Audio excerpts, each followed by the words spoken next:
Donc, je suis à nouveau dans l'éditeur Blue Griffon. J'édite la page index.html et ici j'ai mes feuilles de style qui sont indiquées, qui sont associées à ma page base.css modèle05.css et donc je vais modifier et ajouter des styles. Ces styles vont être stockés dans ces feuilles de style de façon à s'appliquer à la fois à ma page index.html mais aussi à toutes les pages qui utilisent ces deux feuilles de style. Alors, je vais appeler l'éditeur de feuilles de style. Je vais sélectionner ici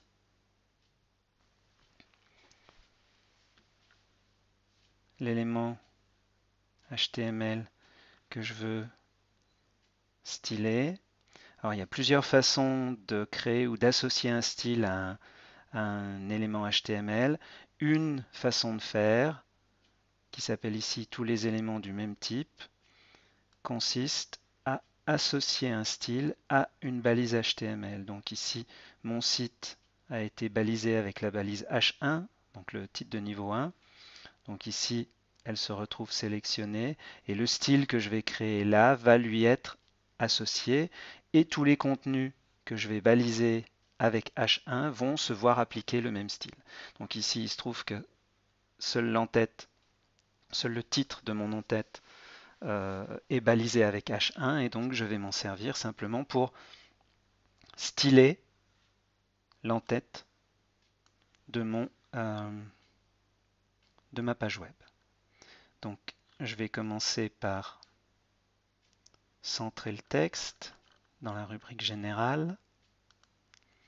Ensuite, dans la rubrique couleur, ici, je vais cliquer sur le plus pour ajouter une image de fond. Cette image de fond, je vais la chercher dans le dossier images du dossier site web et je sélectionne celle qui s'appelle Ribbon Banner. Je valide et là, je vais avoir un certain nombre de paramètres à définir, en particulier la répétition de l'image. Je vais sélectionner ne pas répéter. La position, je vais vouloir qu'elle soit centrée verticalement et centrée horizontalement. Donc je sélectionne l'option centre. Je vais ensuite pouvoir sélectionner l'aire de restitution. C'est soit la boîte du cadre, soit la boîte du contenu, soit la boîte de la marge interne. Alors il n'y a pas forcément de grosses différences. Tout dépend de la façon dont dans la section géométrie, le contenu, les marges ont été définies. Et puis, j'ai aussi l'origine que je peux associer de l'image de fond.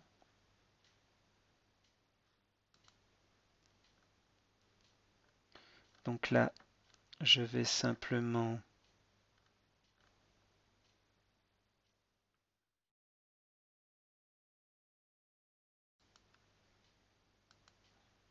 donner une hauteur à cette zone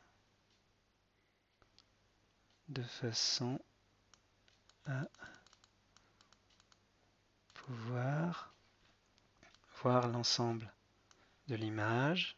Donc dans la partie géométrie, j'augmente la hauteur associée au style H1, la hauteur.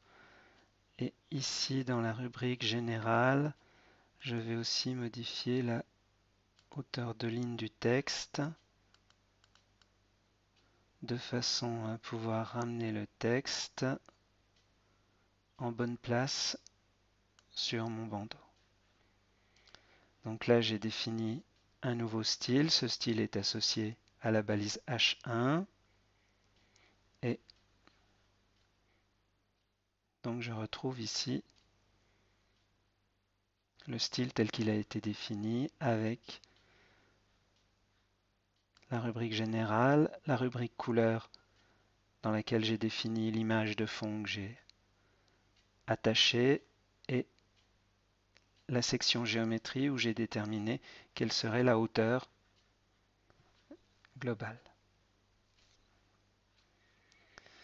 Alors, l'avantage, c'est que maintenant que j'ai modifié ça, si je retourne dans Firefox, je vais bien entendu, pour ma page index.html, si je la mets à jour, retrouver, mais cette fois-ci, si je vais dans la page 1, si je vais dans la page 2, dans la page 3 et dans la page crédit, je retrouve le même style appliqué, tout simplement parce que toutes ces pages partagent la même feuille de style et que quand j'ai édité la feuille de style dans la page index.html, c'est la feuille de style commune qui a été mise à jour. Donc on voit l'utilité de cette séparation entre le contenu et sa structure dans les pages HTML. Ce contenu et cette structure, ça détermine un gabarit. Ce gabarit, je peux l'utiliser pour créer de nouvelles pages, des pages supplémentaires, tout simplement en copiant la page HTML de départ. Il suffit ensuite de rajouter un lien ici et de lier la nouvelle page que j'ai rajoutée pour permettre la navigation. Et puis, le style graphique, lui, est stocké dans un ou plusieurs fichiers de style qui sont qui sont communs à l'ensemble des pages HTML, de telle façon à ce que chaque fois que je modifie le style, cette modification est répercutée et donc ici, je conserve bien une homogénéité dans le style et dans la structure de mes pages.